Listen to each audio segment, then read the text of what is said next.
Hello chaps, recent carp fishing trip here, and we just rocked up at the lake at 7 AM. It's quite cold. Things didn't really get going until late morning, so I was contemplating whether it was worth rushing and getting there for when the fishery opens, and I did. We didn't actually get a fish till 11:30. So it was good weather on this day. We had a high pressure, still a bit of high pressure hanging around, big moons, so I was reasonably optimistic. And tight to the back bay there, just a couple of feet off the trees, and another one just behind the back of these lilies, just off those reeds there, tight to the bank. so we've not fished that swim before.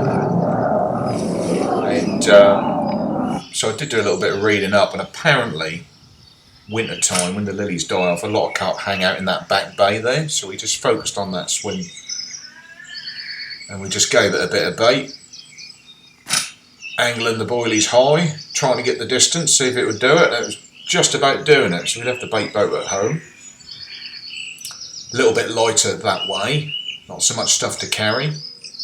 I'm not a big fan of carrying. This is just a day trip, so just bringing just enough gear. We only allowed to fish 2 rods here in this water. This is Taswood Lakes, and we just moved swims because we didn't get a run for 3 hours. So I just moved to the right just to try something different. If I'm not catching straight away on a day ticket, I'll generally move. And we put one on that corner there. There was carp jumping around. As it warmed up a bit, they were sort of splashing around near the margins in that corner there, and that down near those lilies there as well. So we're using fish meal boilies, the sticky bloodworm range, and that one didn't go in the bushes. That actually sort of did make it in the water, which always helps. And yeah, there's lots of different places to try. Lilies obviously a good feature just off those.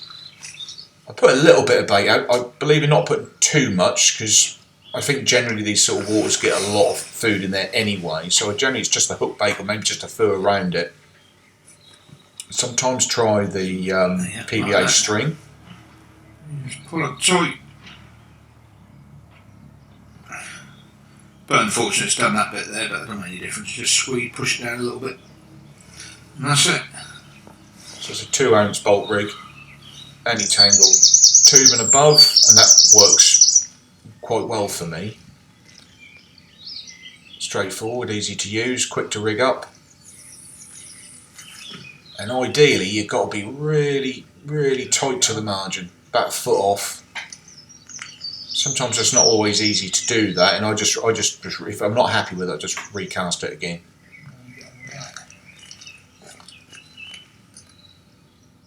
So we've got no rod pod or anything like that, mainly because I like just light sort of equipment with me on a day ticket, and it generally just went into the gravel there. Those poles there were not too much trouble at all. Like to leave the monkey climbers halfway up. If we get a drop back, helps a bit. And that's the bait we were using. I actually swear by that. It's just so good, that bait. They absolutely loved it. Bugger it. We could try something different. We had one straight away. It's gone quiet now though. That is carp fishing though. There's good gaps in between runs. No fishing exactly the same bait. I think I've had 4 carp from this lake now, and they've all come on the same boilie. Same brand, a fish meal brand. Yeah, so about 4 from this lake. So that's going alright. And it's been quite good to me. We're just fishing off that headland, that's where it come. But they've been splashing in the corners here. There's one keeps splashing down here. I've got one bait right in amongst these lilies here. But there's nothing, not managed to get a run. So I'm just debating what is my next option really. So the depth of the lake is about 5 to 6 feet all over. There's nowhere particularly that deep. If there was a deep patch, winter time I would target it, because there's more the greater depth of water, the more insulation you've got to be a bit warmer down there. But this is spring. This is sort of starting to warm up a bit. And just layering sweetcorn out there. That's probably about the extent of the catapult there. And that is an absolute cracking sweetcorn. And I really do believe that, you know, if you ain't got a lot else of ground bait or spod mix or anything like that, just firing sweetcorn in over top of your boilies works a treat. But plenty of it. I think I used 2 tins on this day, and I wasn't shy with it.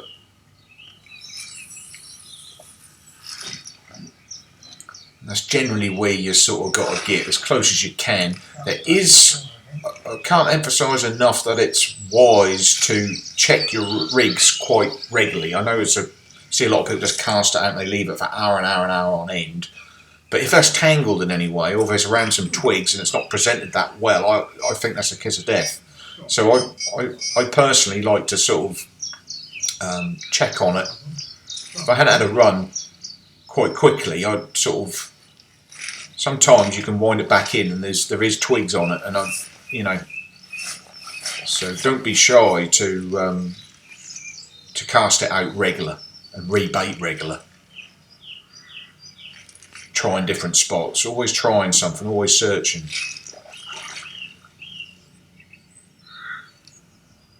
And this fish was hooked just off that headland there, and he tore off and sort of swam towards me for some reason. It was a bit weird.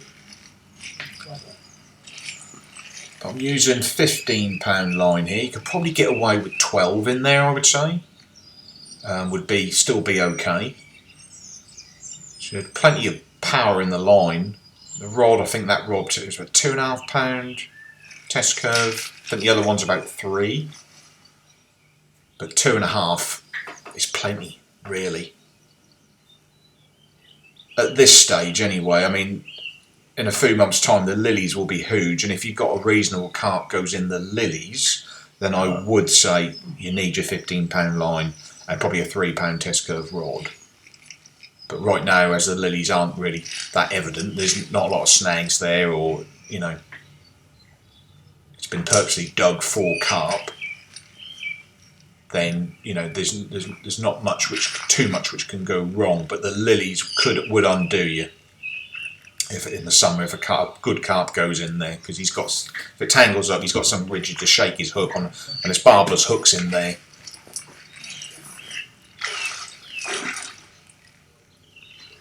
And I think eventually we get it.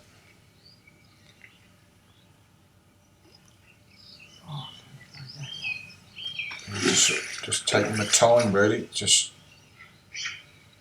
hook could always pop out there like that, but you know, got the landing net handle extended out fully, which gives me a bit of extra help. And you just take your time with it.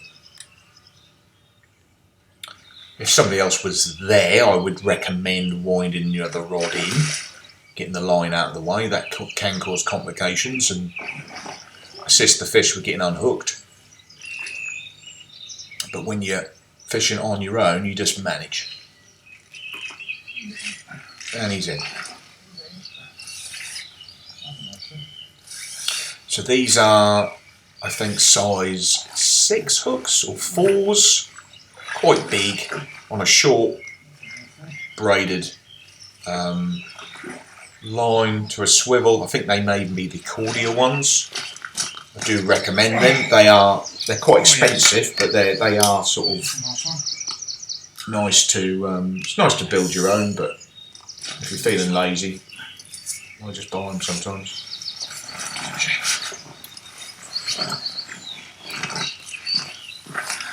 Look at this. And there's a relatively good carp there.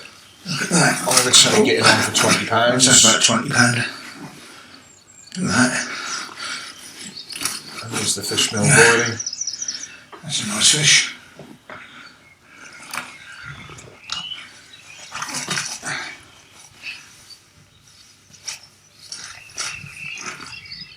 Right. Look at that. That's a nice carp, that is. That's definitely 20, I'd say. Alright.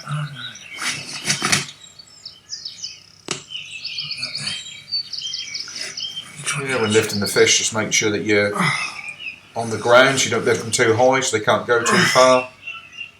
Look at that, that's a nice carp. Always put them back in the net. They come out in the net, put them back in the net. Got a little float on the net there, which helps, just to keep the net up in the water when you're on your own trying to net it.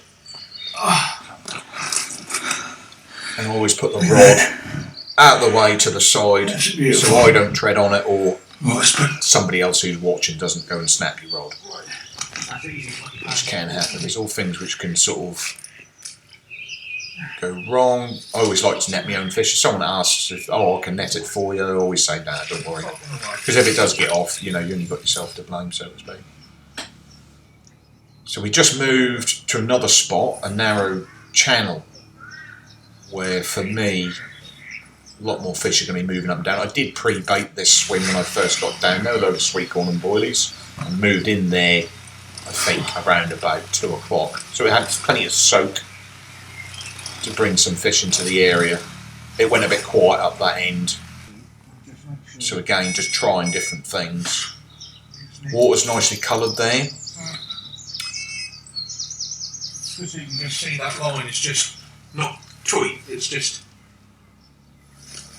So I'm talking about how tight to actually have the lines. A little monkjack there, which I saw.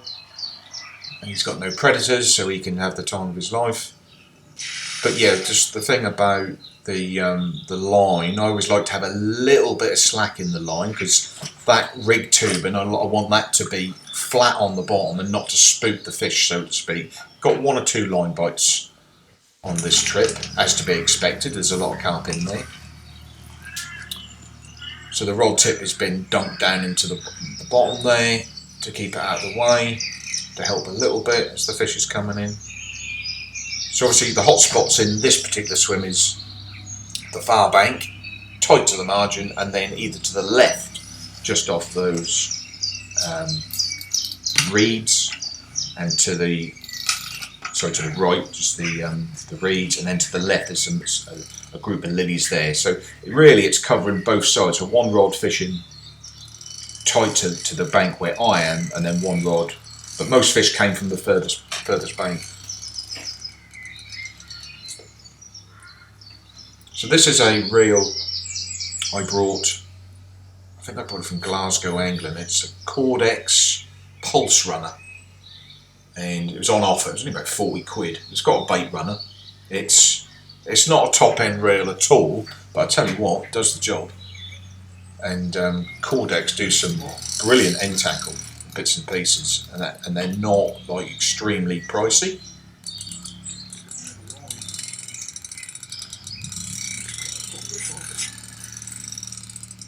You could probably get away with £12 in there.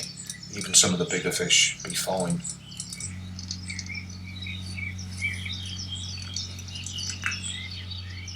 Good thing about this water, there's not a lot, too many snags to worry about, as long as you keep them out of the reeds.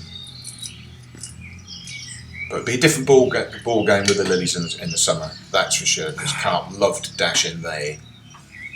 And there is a boat here, I think, and I think the bailiff will go out and untangle it from the lilies for you if it hasn't got off in the process. There's barbless hooks, he goes in there, he's going to shake the hook quite quickly once it locks up.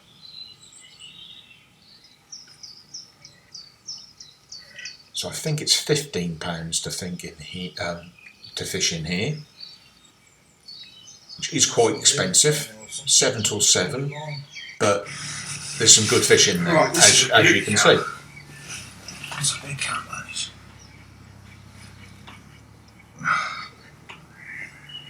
I do like the bloodworm sticky 16mm boilie. This is easy, £20, easily.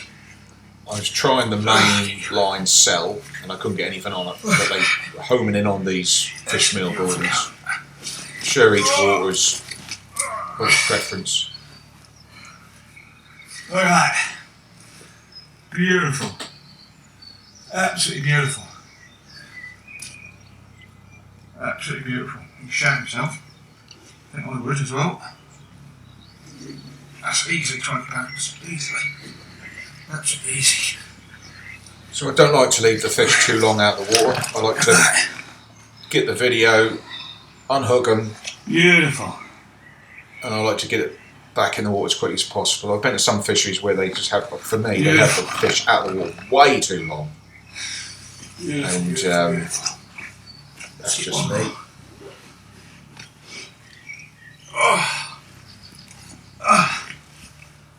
That felt like a trooper, that We've got an otter fence to the left there. That felt like a trooper.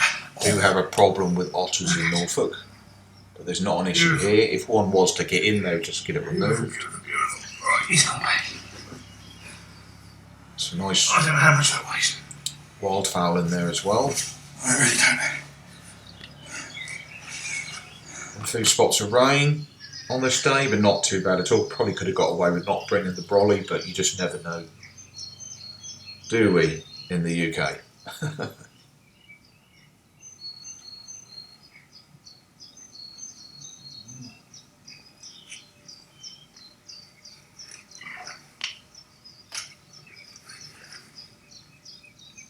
So I'd actually left my ground bait at home. I made up some ground bait, carp ground bait, which I put in the freezer. I made up my little balls, and would you believe I left it in the freezer? But fortunately I had 3 tins of large sweet corn, so that was fine. I'll use it another time.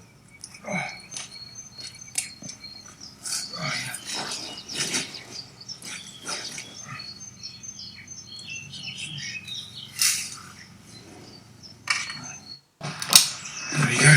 So we had Probably about 14, I'd say. we had seven runs, and I landed 12, 14. 6 of the fish. Something like that. I think 2 were 20s, He says. a couple were He says. low doubles, and a couple were, you know, just under double. I would say. So all in all, that was pretty good day, really. Easily. There you go. But that's purely down to using good bait Nice fish. and right conditions, and not too many people being there. Another nice If I'm carp. brutally honest. Look at that. Nice one. That's a nice looking fish. He fought like a trooper, he did. Stay there. Stay there. Stay there, young man. Or young girl. That's fish number 5, 6 runs. It was a good workout.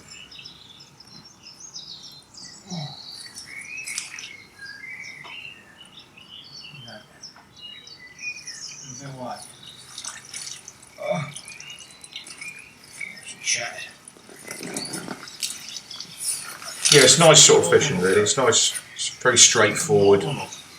It's not rocket science, but you just got to be doing the basics well. There is a formula to it, and going when the conditions are right, and having the time to go and do it. Really.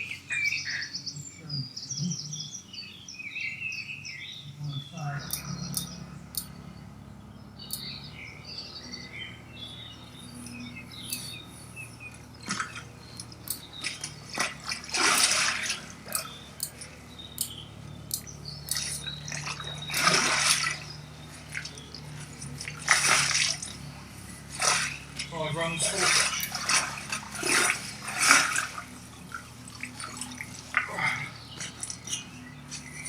No old monsters, but nice nonetheless.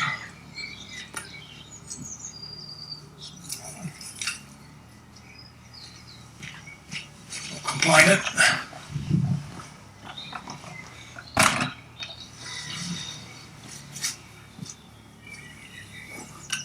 Not complaining. Maybe about 10. Oh. Yeah, so that one I hurried it in a little bit, and evidently on the bank, if you do hurry them in a bit, they flap around a lot more. So, you know, probably could have took my time playing that one a little bit, but that was the only fish where I did, and it was a pain. That's got him. That's got him. Right. So most of them were common carp. I think we had 1 or 2 mirrors, and this one's a mirror. And it's probably just over, I'd say it's about £12, something like that, £10, something like that.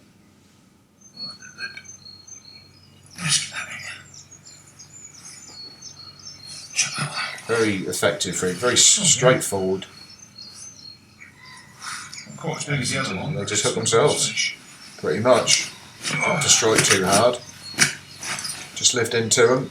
Make sure your drag is set right, and just apply.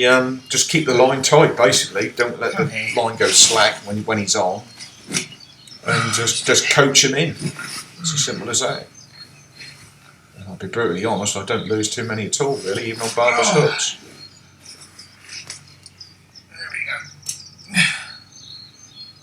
Yeah, it's got quite sort of a golden-y sort of colour, that one. Yeah. It's not too bad, is it? I think the sweetcorn makes a difference when you're pinging that in, and obviously those good quality boilies. They just found them irresistible. 10 or 12, I'd say.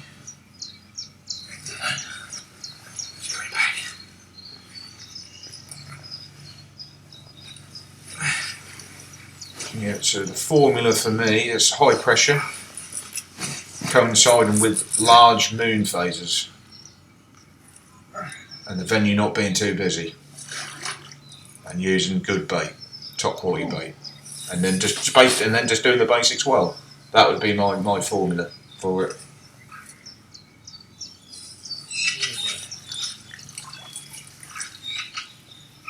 Giving away all my secrets. After all. Oh, God. Mirror. And obviously, any new venue at all, information is key. Absolutely vital. If you can grab the owner or a bailiff and just try and just draw out information, and even just tell them, say, look, where do you want me to cast? What swim would you go to? Do you know those sort of things? Just don't be shy to ask people, because the information is key.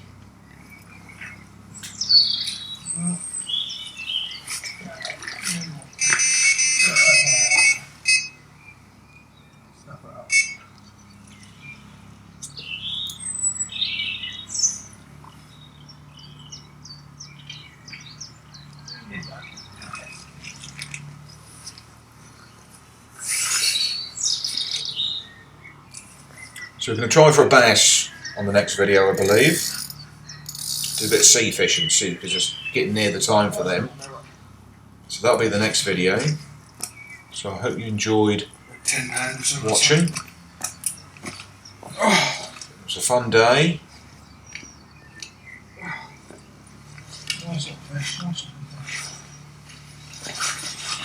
Just thinking about that, just thinking that'd be a nice looking mirror.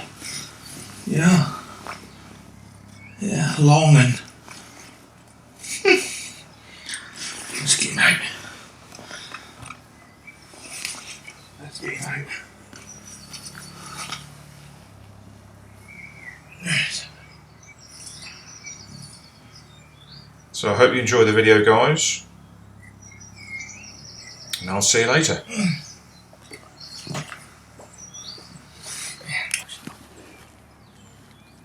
Nice little one there. Yeah. Pleased with that.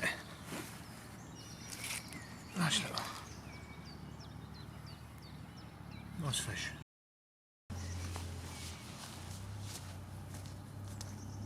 Oh, fucking hell. 4 runs, 3 fish. Oh, that last one's definitely 20. It looks like we've had 2 20s today.